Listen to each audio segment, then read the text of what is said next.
Yesu ashimwe, waramutse neza. Uyu no munsi wanjye, uyu no munsi wawe, kubera umunsi mwiza. Ubuntu bw'Imana bubane nawe rwose, bujya butwambutsa bukaduherekeza bukadutambutsa mu bihe bikomeye, tukabisohokanamo amashimwe n'ubuhamya kandi tutaracogoye mu mbaraga. Rero ubuntu bw'Imana bubane nawe, niba uhagaze muri mwene ibyo bihe bukubera imbaraga zikwambukana. Niba ufite ibihe by'amashimwe mu buzima bwawe, uzahora wibuka ko ari Imana ibikesha. Burya ntizari imbaraga zawe, ntibwari ubwenge, nticyari igikundiro no gukundwa n'abantu, ahubwo ni Imana yakoreye muri ibyo byose kugira ngo iyo neza ikugereho. Dukomeje rero gufatanya urugendo rwo kubaka umuntu wacu wo mu mwuka, twigwizamo ijambo ry'Imana nkuko biri dusaba ngo ribe muri twebwe rigwiriye kandi rifite ubwenge. Turimo turasoma mu gitabo cya Samweli, tugeze ku gice cyawe cya 4, igitabo cya mbere cya Samweli ku bice 4.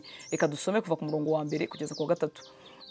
Ngo bukeye Abisirayeli batera Abafilisitiya bagandika ahateganye na Ebenezeri, Abafilisitiya nabo bagandika kuri Afeka. Abafilisitiya bateza urugamba kurwanya Abisirayeli, bagisakirana Abisirayeli baneshwa n'Abafilisitiya muri iyo ntambara, bica abagabo nk'ibihumbi 4 mu rugamba rw'ingabo z'Abisirayeli. Nuko ingabo zigeze mu rugerero, abakuru ba Isirayeli barabazanya bati, ni iki gitumye Uwiteka tureka tukaneshwa uyu munsi imbere y'Abafilisitiya? Nimuze tujye kwenda isanduku y'isezerano ry'Uwiteka, tuyikure i Shilo tuyizana aha, kugira ngo nigera muri twe idukize amaboko y'ababisha bacu.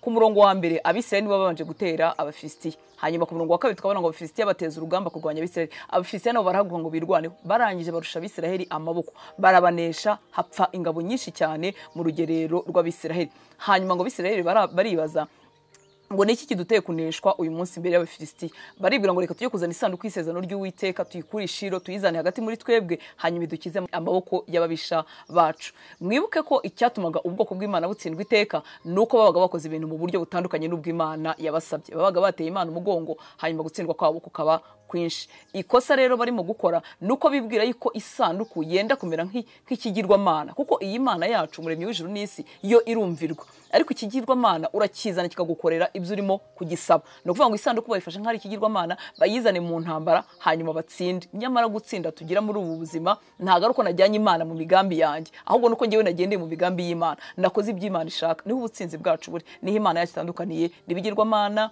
n'inzaratsi, n'imiti twakura mu bapfumu mu buryo butandukanye, kuko basaba ikijyana mu byo ushaka, rimwe na rimwe bakakigukorera iyo babishoboye. Ariko Imana yacu tugana mu byo ishaka n'ibyo dusaba, tugahura n'ubutsinzi bwacu. Reka tureke ku murongo wa 4.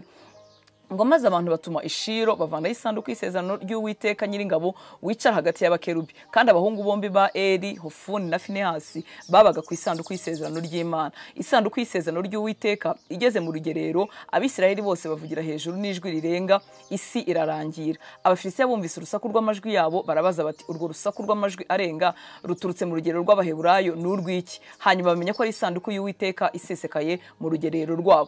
Inshuro nyinshi isanduku yabaga iharira aho hafi, babonaga ubutsinzi. Abisirayeli bakomeje kwibwira yuko isanduku nihagera bari buhite batsinda, kandi n'abaturanyi babo n'abanzi babo nabo bari bazi ko uko bimeze. Niyo mpamvu bavuze ngo ubwo isanduku ihageze turashize, katubayeho. Ariko iyi Mana irumvirwa, ntabwo Imana tuyijyana mu migambi yacu nk'uko dushaka. Reka dukomeze turebe uko byabagendekeye. Ku murongo wa 8 ngo tubonye ishyano, ninde uzadukiza amaboko y'izo mana zikomeye? Izi nizo mana zateje abanyegiputa ibyago bitari bimwe mu butayu. Aba Bafilisitiya bibwiraga yuko iyi Mana y'Abisirayeli ari Imana ikomeye, bari baza amakuru.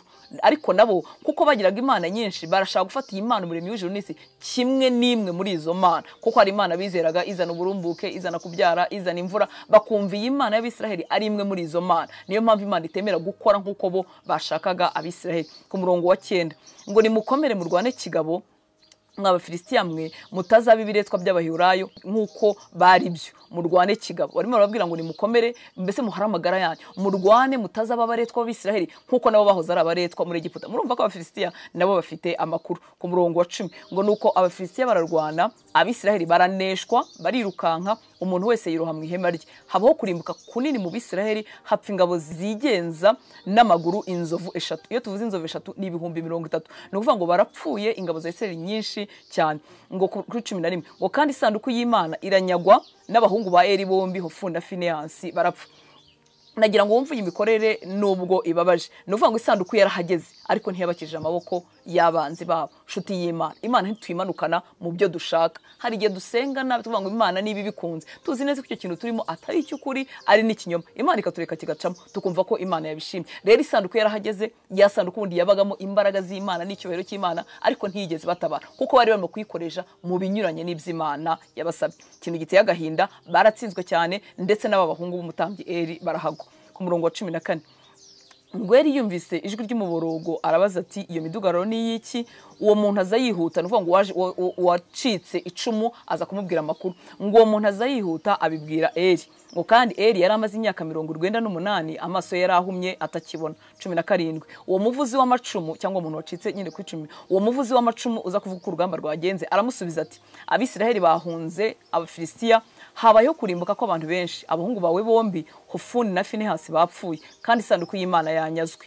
18, amaze kuvuga iby'isanduku y'Imana, Eli ahanuka ku ntebe ye agwa ingazi ku gikingi cy'irembo akuba ijosi arapfa kuko yari umusaza kandi yiremereye. Yari amaze imyaka 40 ari umucamanza w'Abisirayeli. Inkuru mbi yari yarahanuriwe zageze mu matwi ziteye ubwoba. Umuborogo wacuze mu nkambi y'Abayisiraheli arabaza ati ibyo ni ibiki? Wa muntu uza kuvuga inkuru z'urugamba araza mugereho aramubwira ati ibintu byakomeye, Abisiraheli bapfuye benshi cyane n'abahungu bawe bombi bapfuye, Hofuni na Finehasi nabo bapfuye. Ibyo bintu uyu musaza arabyumva, urumva yari umusaza ukuze amaze imyaka myinshi atwara Abisiraheli, ari umucamanza wabo, umutima wonanirwa kubyakira. Ikindi kintu ariko kibabaje kandi kinyereka ko yahoze ari umuntu witaye ku kubaho kw'Imana, ngo yumvise inkuru z'uko isanduku y'Uwiteka yanyazwe. Nicyo kintu cyakubise umutima we cyane. Yarazi icyubahiro cy'Imana, yarazi iby'isanduku y'Imana isobanuye kuri ubu bwoko bwa Isiraheli. Abyumvise ananirwa kwihangana, yitura hasi araca, no kuvuga ngo arapfa.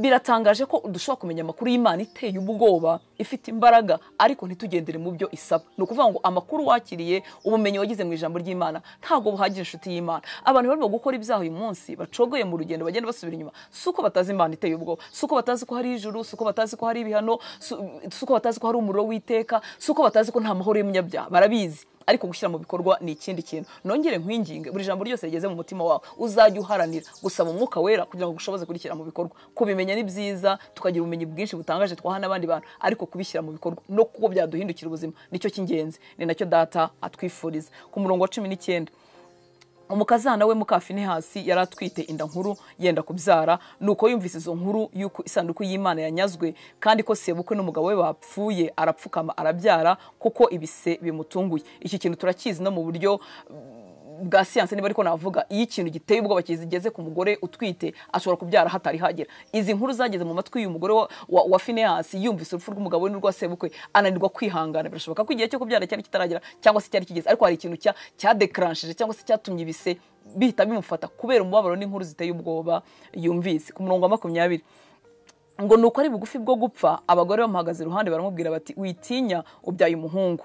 Ntiyabasubiza, ntiyanabyitaho.